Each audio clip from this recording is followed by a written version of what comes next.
मारुति का ये रूप मुझे भयभीत कर रहा है। न जाने कहाँ होगा मेरा पुत्र।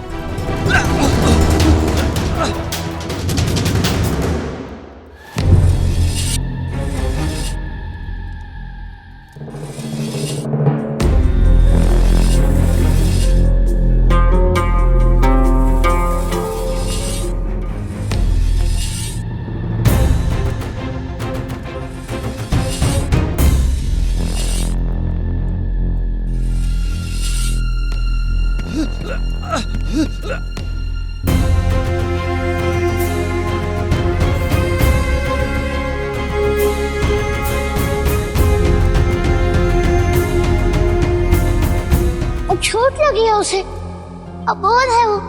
यदि उपचार ना हुआ तो मर जाएगा वो अबोध। आप बस उसे बचा लीजिए। राजा को क्षति पहुंचाने वाले को दंडित करना राजधर्म है और राजा की रक्षा और उनके भक्षक को दंड देने का उत्तरदायित्व सेना प्रमुख सेनापति को होता है। आप बोलिए पिताश्री, क्या मत है आपका? अपना धर्म निभाओ।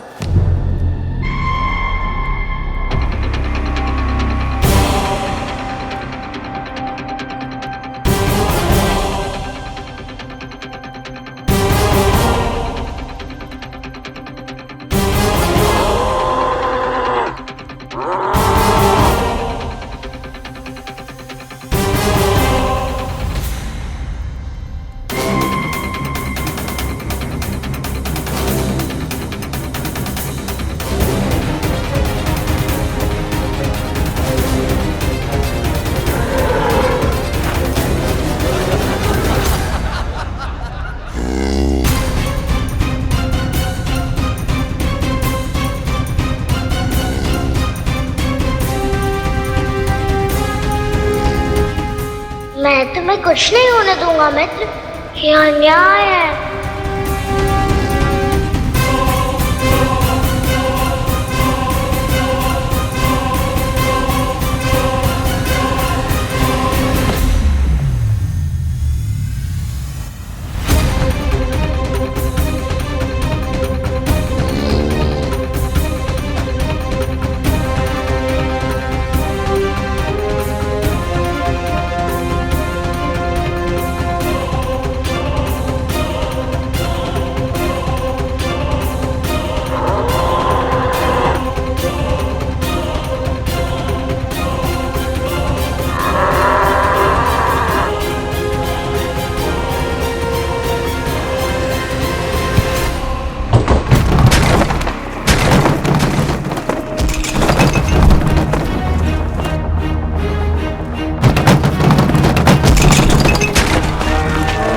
अरे ये क्या हुआ?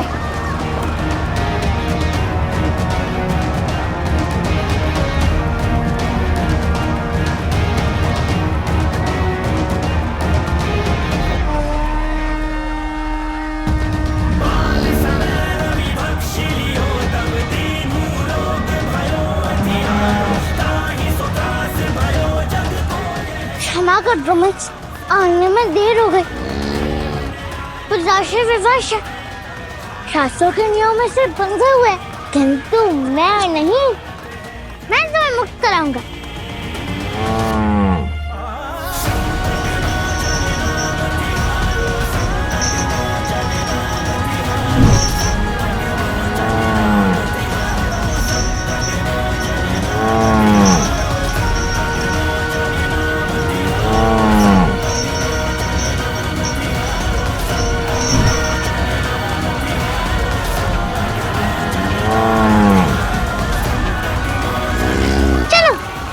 चलते हैं।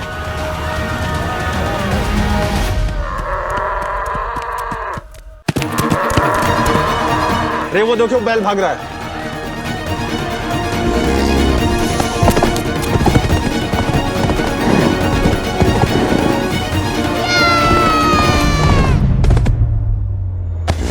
भागो बेटे भागो।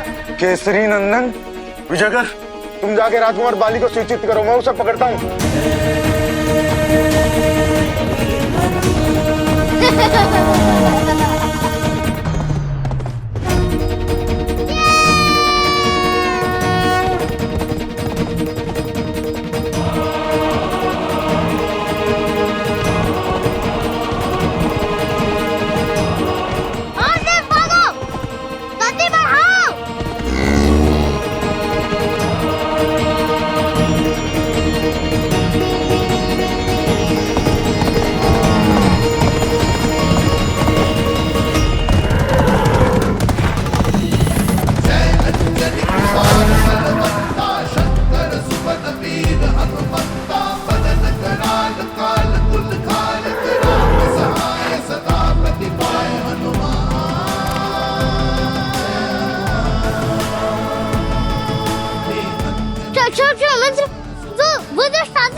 खोजो उसे।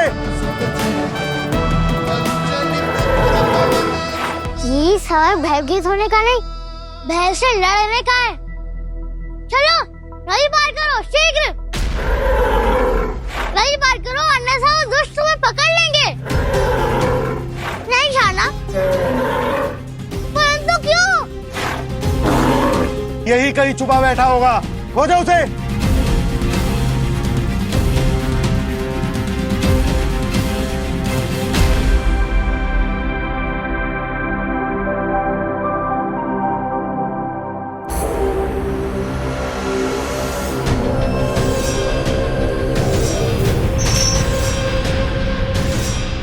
उदंडता नहीं, अपराध है ये।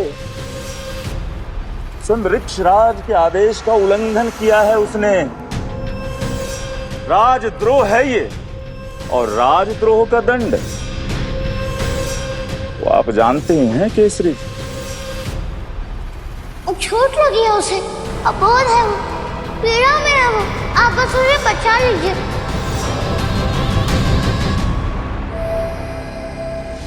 मारुति सहायता सामने वाले की आवश्यकता और अवस्था को भांपकर विवेक से निर्णय लेकर की जाती है। ओहो, तो तुम्हें मेरे साथ ही चलना है।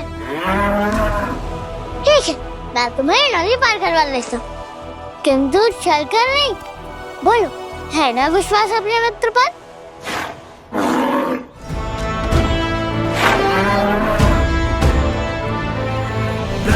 पवन कुमार खल बन पावक ज्ञान धन, बस ही राम सर चाप धर।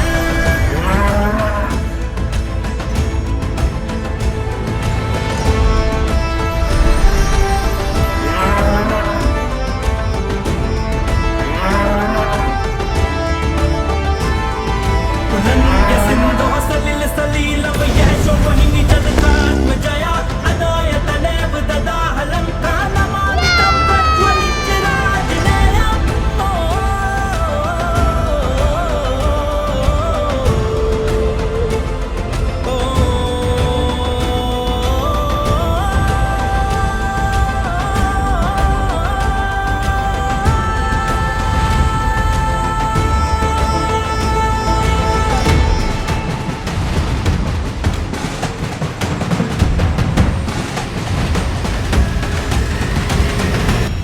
असंभव, ये मेरा भ्रम है, भ्रम। खोजो उसे, बहुत चतुर है, यही कहीं छुपा बैठा होगा, खोजो उसे। आनंद आ रहा है ना? इतने परिश्रम के बाद आकाश विहार का आनंद लेकर जा रहा है। क्यों मित्र, कैसी लगी सवारी? आनंद आनंद आनंद। मारुति, मारुति,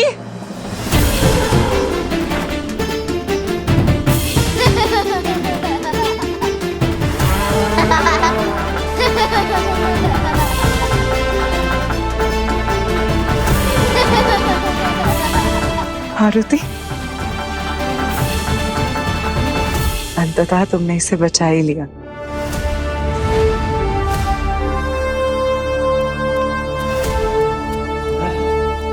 बुरी सूचना है देवी अंजना, सुमेरु राज पर अभियोग चलाया जा रहा है।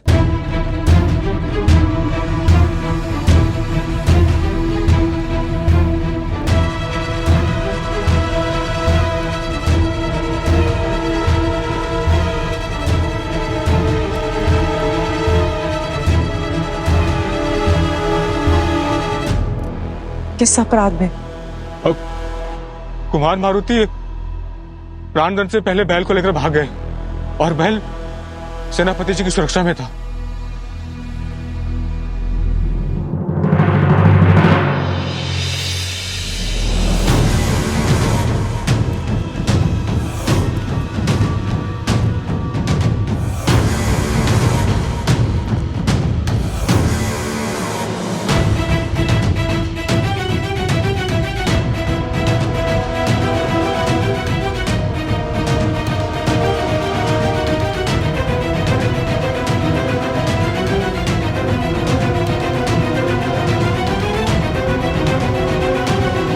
ये क्या?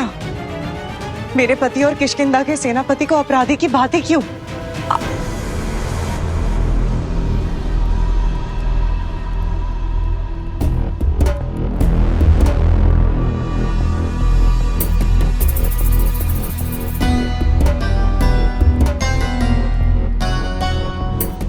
आप पर अपराधी के पेट लालचन लगती देखना मेरे लिए भी दुखदायी है सुमेरु राज। किंतु राज नियम हर संबंध से ऊपर है, इसलिए मेरी सभा से यह प्रार्थना है कि कोई भी निर्णय लेने से पहले अपराध की गंभीरता को समझने के लिए विचार करें।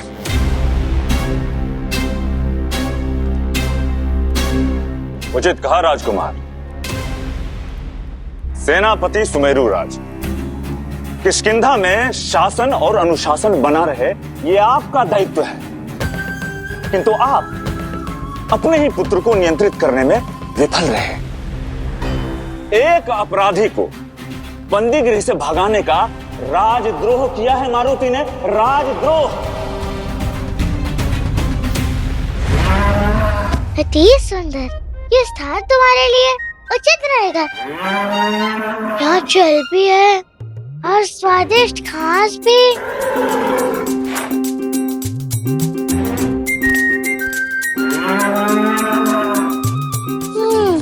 अब तुम सुरक्षित हो मित्र। क्या बिना किसी चिंता के अपना जीवन जी हरी भरी घास का।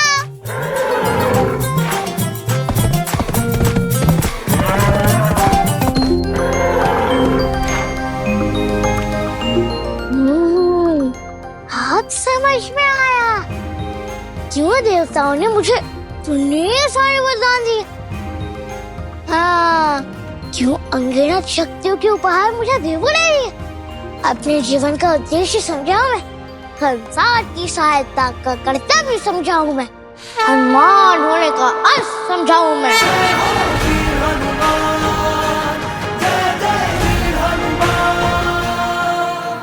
नन्हा सा बालक है वो, उसके मन में मूक पशुओं के लिए जो करुणा है उसे राजद्रोह नहीं कहा जा सकता। सत्य कह रही है देवंजना। हमारा छोटा मारुति कोई भूल करेगा तो उसका कारण करुणा ही होगा। यदि बालक अपराध करे तो क्या अपराध की गंभीरता कम हो जाएगी? न्याय का आधार विवेक होता है, और मेरे मारुति ने एक बैल की रक्षा की है, किसी असुर या क्रूर अपराधी को मुक्त नहीं करवाया।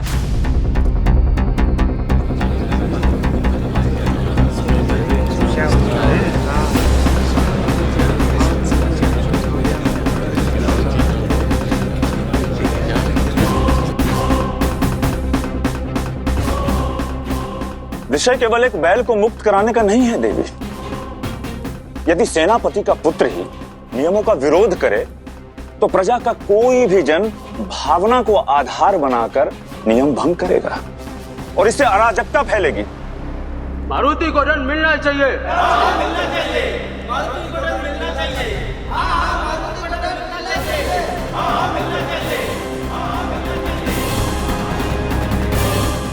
राज्य के सम्मान का दायित्व मेरा भी है।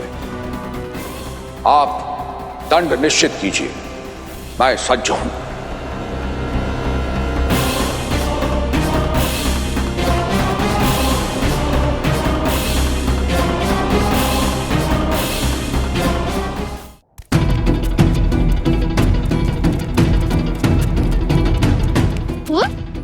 मारुति, तुमने सुना?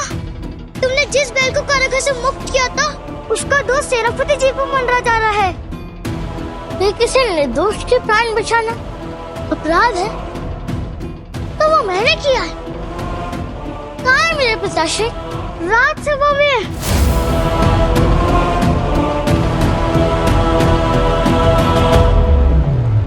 मैं स्वीकार करता हूं, किष्किंधा के सेनापति के रूप में और एक पिता के रूप में मैं असफल हुआ हूं।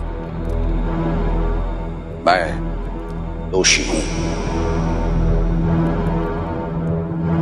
किंतु आप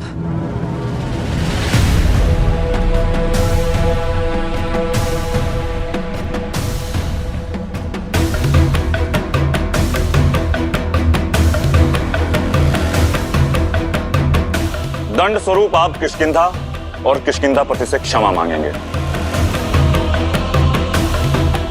उसके पश्चात आपको पद और किष्किंधा से निष्कासित किया जाएगा।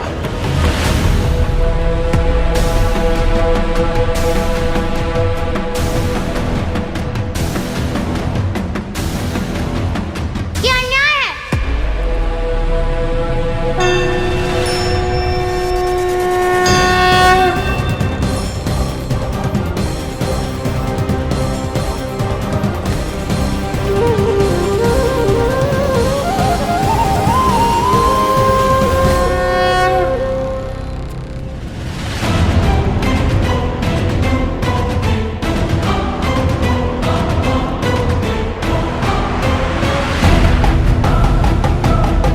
मारुति, दंड अपराधी भोगता है और भूल मुझसे हुई है तो दंड भी मैं ही भोगूंगा।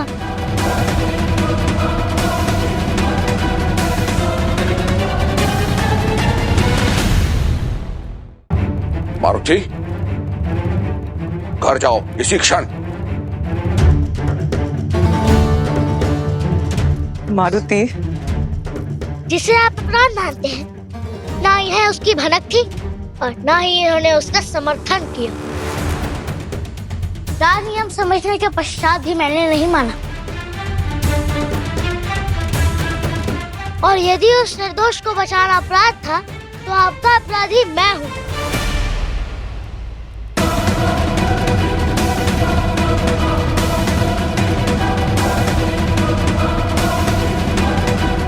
छोटे,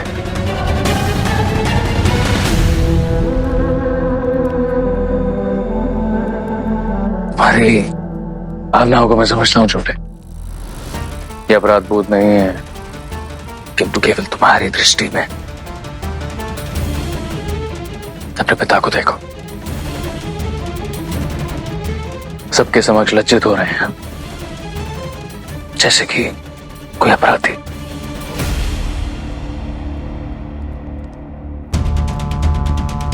हमारी माता को सभा में आना पड़ा। कुछ तो अनुचित किया होगा तुमने, किया होगा ना छोटे? अब तो अपनी भूल मान लो। देखो अपने माता पिता को।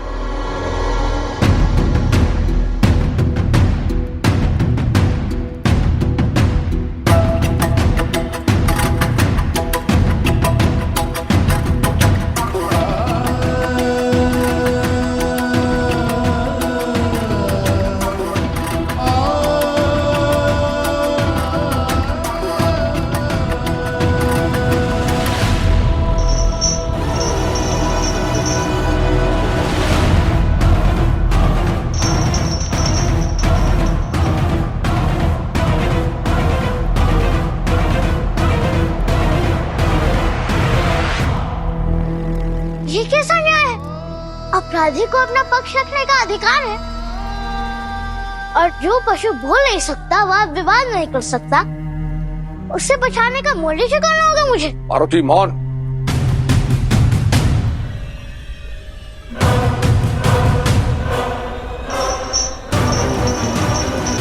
ये कैसा अन्याय है? ये उचित नहीं है। रुक जाओ।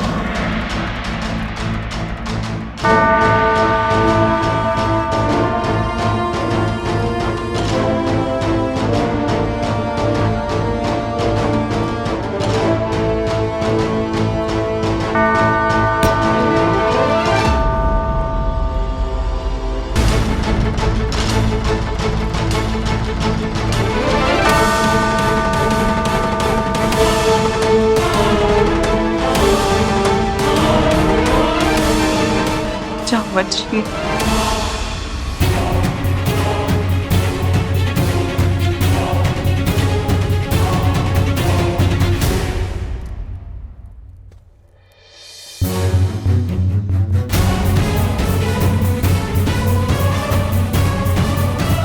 जामवंश ने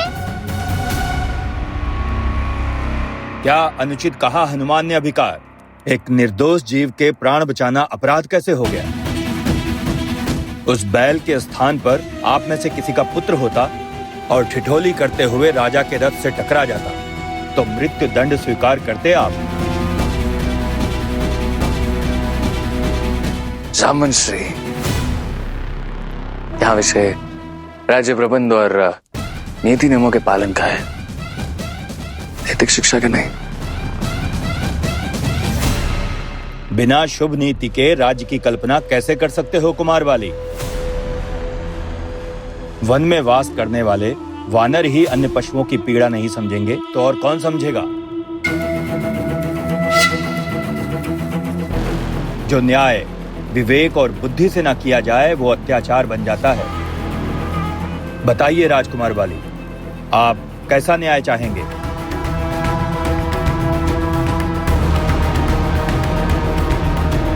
गुरुवर, किंतु राजकुमार बाली आपके सुझाव अथवा मत के बिना भी उचित निर्णय लेने में सक्षम हैं। कुमार बाली की कुशलता पर मुझे कोई संदेह नहीं है, किंतु किष्किंधा नरेश अब भी ऋषिक राज हैं और उनके जीवित रहते राज्य में नीति संबंधी निर्णय कुमार बाली कैसे ले सकते हैं?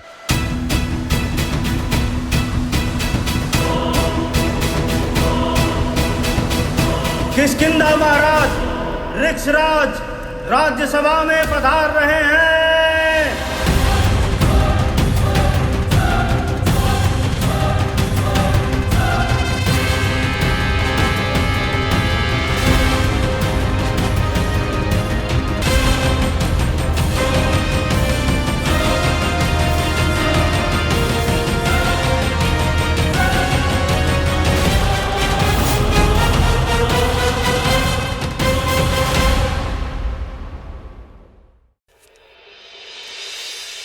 घाव भरने के लिए औषधि के साथ साथ इच्छा शक्ति भी कार्य करती है कुमार वाली। महाराज के भीतर उसी का संचार किया था मैंने।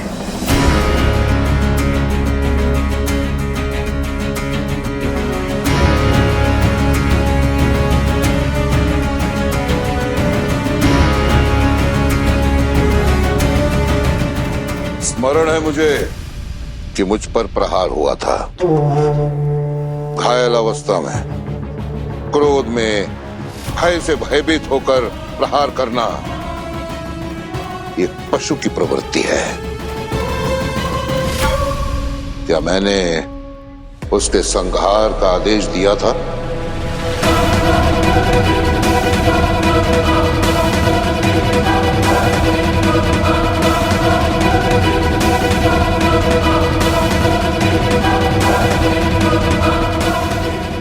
उत्तर चाहिए मुझे। क्या मैंने उसके संहार का आदेश दिया था या नहीं?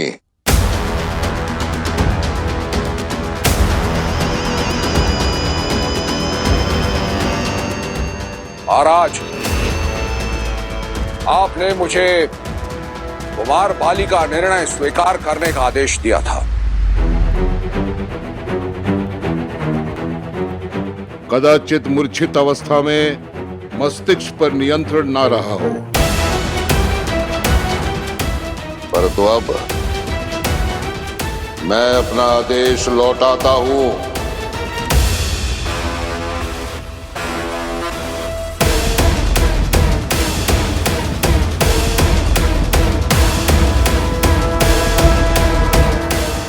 और इस नन्हे बालक ने कोई अपराध नहीं किया, अपितु इसने मेरे प्राण बचाए। और उसके बाद उस बैल के। मारुति, यहाँ आओ।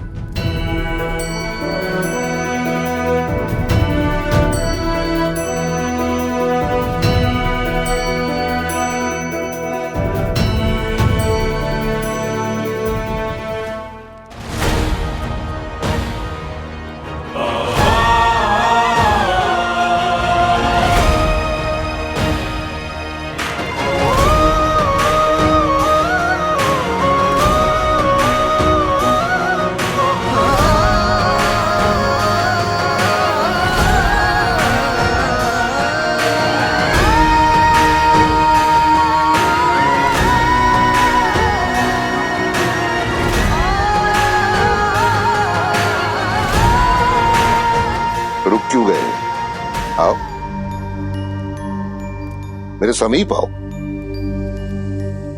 आओ।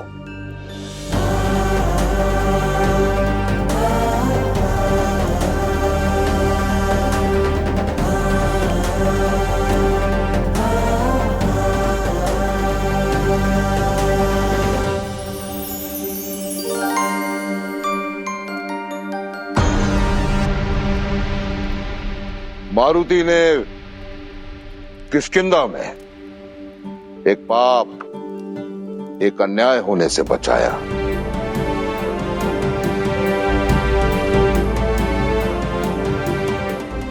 और जब मेरे पुत्र बाली को क्रोध आया तो उसे अधर्म करने से रोका।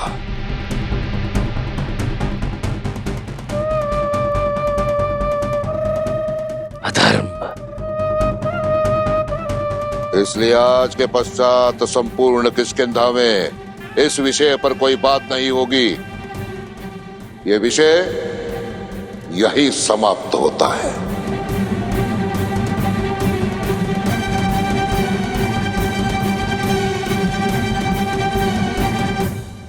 अद्भुत,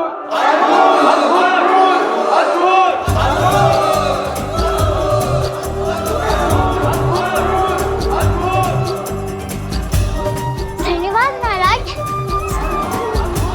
पिताश्री, रखवाला प्रतिपाला मेरा लाल लंगोटे वाला, रखवाला प्रतिपाला मेरा लाल लंगोटे वाला, कदम कदम पर रक्षा करता, घर घर करे उजाला, कदम कदम पर रक्षा करता, घर घर करे उजाला, रखवाला प्रतिपाला मेरा लाल लंगोटे वाला, रखवाला प्रतिपाला मेरा लाल लंगोटे वाला।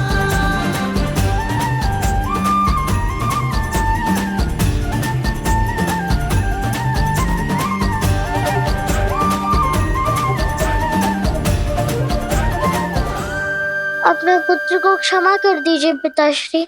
मैंने आपकी न अनुमति ली और न मार्गदर्शन। किंतु आप जानते हैं, इस फूल ने मुझे मेरे जीवन का उद्देश्य दिखा दिया। वो है संसार में असहायों का सहायक बनना। और सहायता से पहले अनुमति लेने का भी ज्ञान मिला मुझे। अब तो रुष्ट नहीं है ना माता?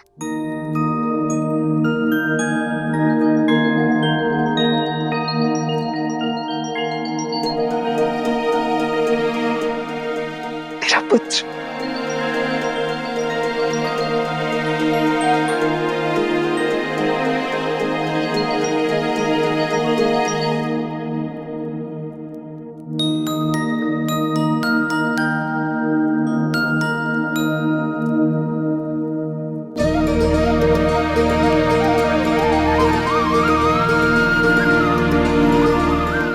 आपका नाम गुरु जाम्बल था ना?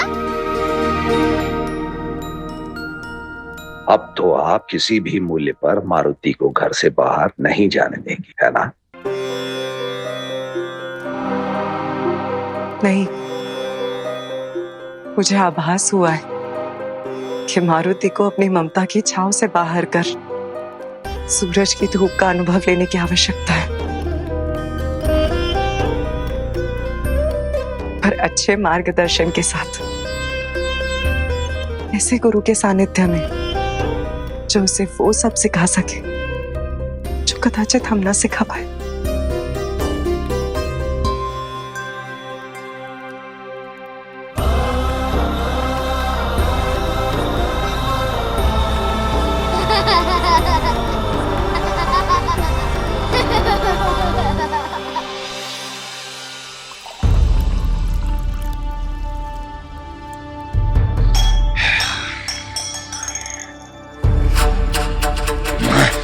मित्र,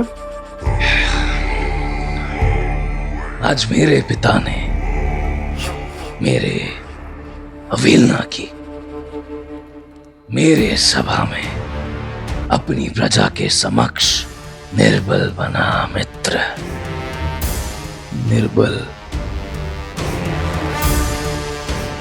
और कोई होता तो उसके जीवन का था वहीं समाप्त कर देता बाली। पर पिता है, क्या करूं? अपने पिता के साथ क्या करूं? सजा दो।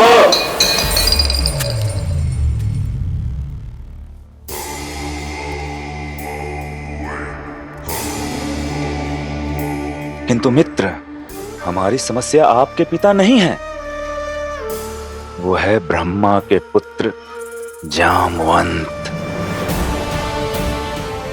वही तो है जिसने महाराज को स्वस्थ किया और हमारी सारी योजनाओं को धराशायी कर दिया। जामवंत।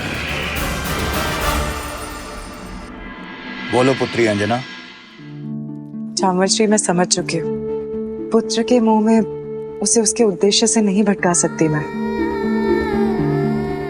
अब मारुति नियति के मार्ग पर चलेगा, वो भी उचित मार्गदर्शन के साथ। जामवंत श्री, हमारा मानना है कि हमारे मारुति को आपसे उत्तम गुरु मिल ही नहीं सकता। हनुमान के उद्देश्य पथ में सहायक बनना ही है मुझे, किंतु उसके जीवन में आने का समय अभी नहीं आया है। हनुमान का सबसे बड़ा शिक्षक उसका अपना जीवन होगा। उसका जीवन ही स्वयं उसे हर पाठ सिखाएगा। किंतु इस हनुमान को अपना बालपन अन्य बालकों के भांति ही जीने दीजिए। किष्किंधा के गुरुकुल में शिक्षा प्राप्त करने दीजिए। गुरु प्रधान ऋषि मतंग उसे अनुशासित करेंगे, भविष्य के लिए सज्ज करेंगे।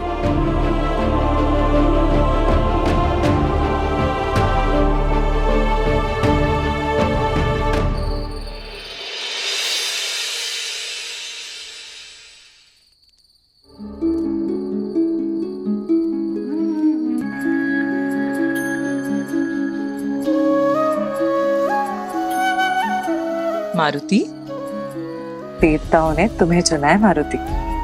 ये तुम्हारा आशीर्वाद भी है और उत्तरदायित्व भी। तुम हमेशा पहले तुम्हारा उद्देश्य चुनो। वो तो मैं पहले चुन चुका हूँ माता। वो है संसार में लोगों की सहायता करना और सबके कष्ट हरना। जानती हूँ, किंतु किंतु क्या माता? मुझे तुमसे एक वचन चाहिए। क्या? तुम कभी किसी को भी अपनी शक्तियों का आभास नहीं होने दोगे। जब तक तुम अपनी सिद्धियां नहीं पा लेते, अपनी शक्तियों को संभालने के योग्य नहीं हो जाते, तब तक किसी को भी अपने आशीर्वादों की भनक तक नहीं लगने दोगे। वचन दो।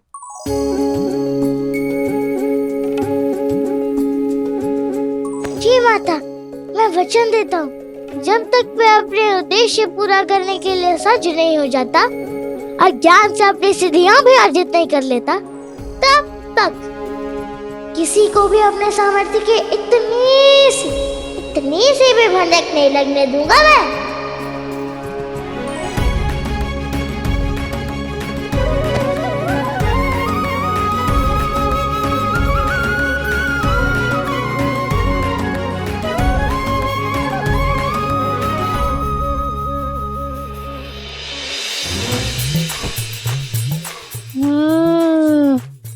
माता, गुरुकुल अर्थात गुरु और मित्र और आनंद ही आनंद। वहाँ जाकर ज्ञान भी बटोरूंगा और ढेर सारे मित्र भी। पहले सो जाओ।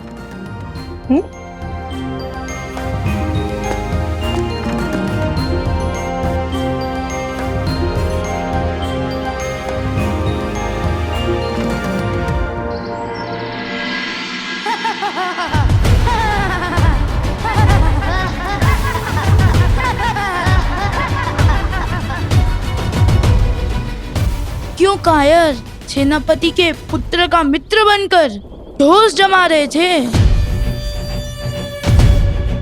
अब क्या करोगे?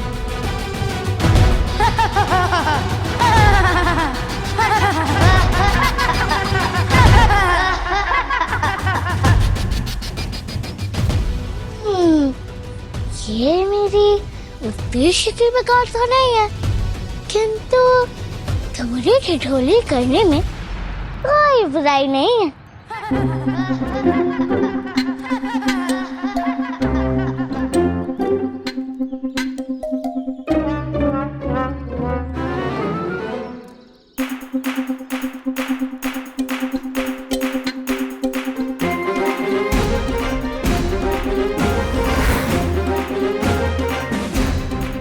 ये क्या हुआ?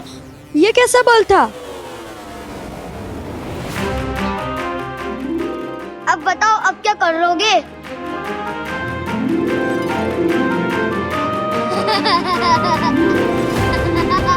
तुम कभी किसी को भी अपनी शक्तियों का आभास नहीं होने दोगे।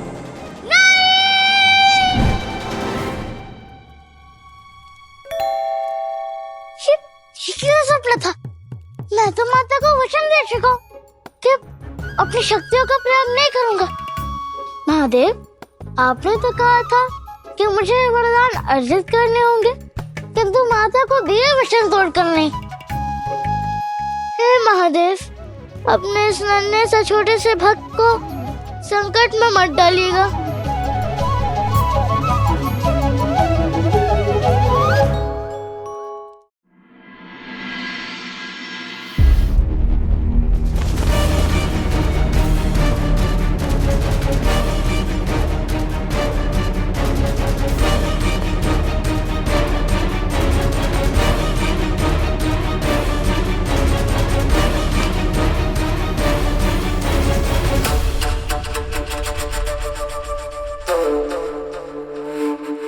जानता हूं मैं कि मेरे घाव देखकर तुम बौखला गए और उस निर्दोष बैल को मृत्यु दंड दे बैठे हैं। परंतु बाली, तुम केवल मेरे पुत्र नहीं, किष्किंधा के कुमार हो, किष्किंधा के भावी राजा हो। तो तुम्हारे इस निर्णय से मैं बहुत आहत हुआ हूं। यह आशा नहीं थी मुझे, और इसी कारण मैंने तुम्हारा निर्णय काटा।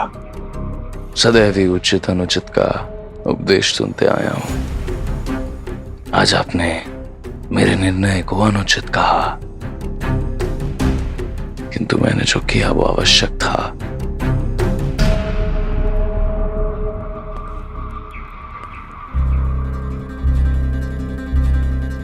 मैं जानता हूं बाली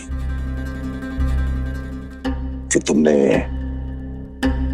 पिता प्रेम में आहत होकर जो किया वो किया, और तुम जानते हो कि मैं क्या चाहता हूं कि किष्किंधा तो क्या, पूरे संसार की दृष्टि में तुम्हारा मान बढ़े और कभी ना गिरे।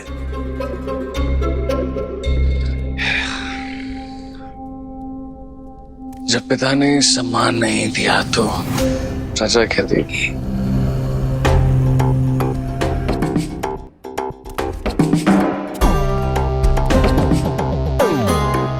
जो आवश्यक था मैंने किया और सदैव करता रहूंगा।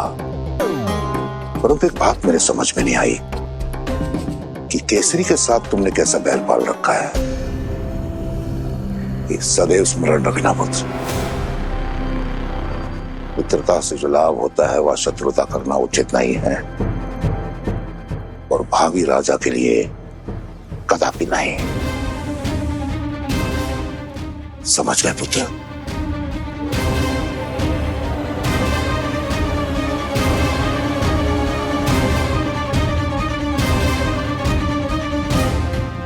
केसरी नहीं, मेरा बैरी तो उसका पुत्र है, हनुमान।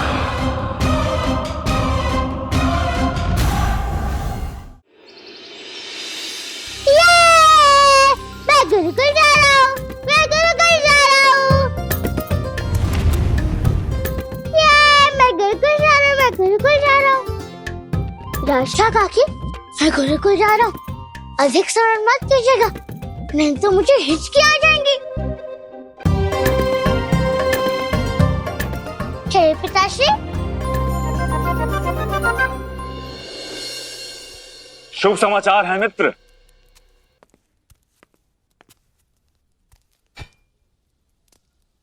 शुभ सूचना है।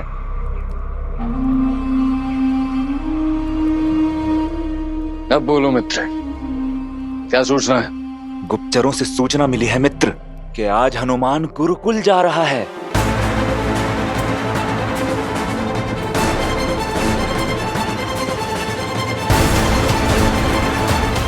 सूचना,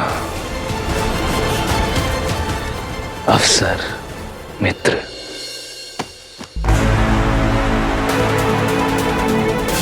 इसलिए योजना के साथ इसे पूर्ण करने का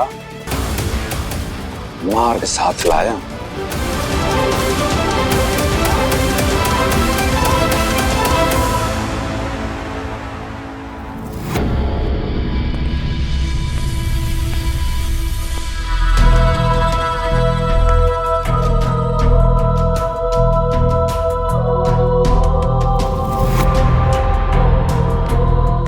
मित्र, यह स्थान जटिल और भयावह है मित्र। यहाँ जिसके भी पग पड़े वो लौट कर नहीं गया। बाली हूं मैं, हम भी तो देखें क्या है स्थान में। मित्र,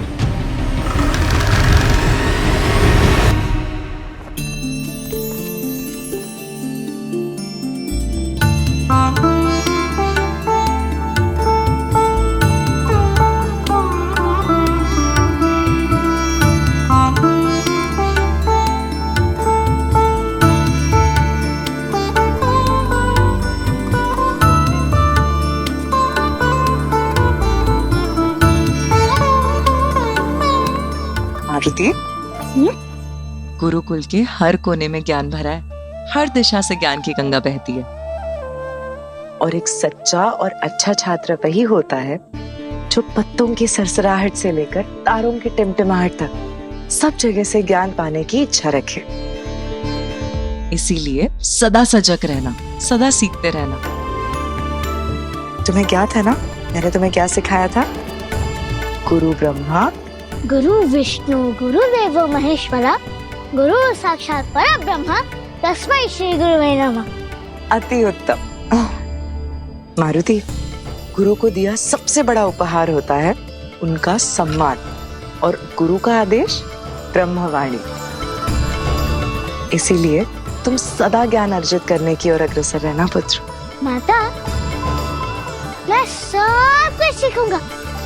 आपका गर्व होगा अपने मारुति पर। आपको दिया वचन कभी नहीं तोड़ूंगा मैं। जय जय श्री रामचंद्र दूता, राम कार्य कृत प्रथा। जय जय श्री रामचंद्र दूता। आयुष्मान भव, सर्वज्ञानी भव। जय हनुमत अंजनी सूता। जय जय हनुमत। जीवन का नया अध्याय, गुरुकुल प्रस्थान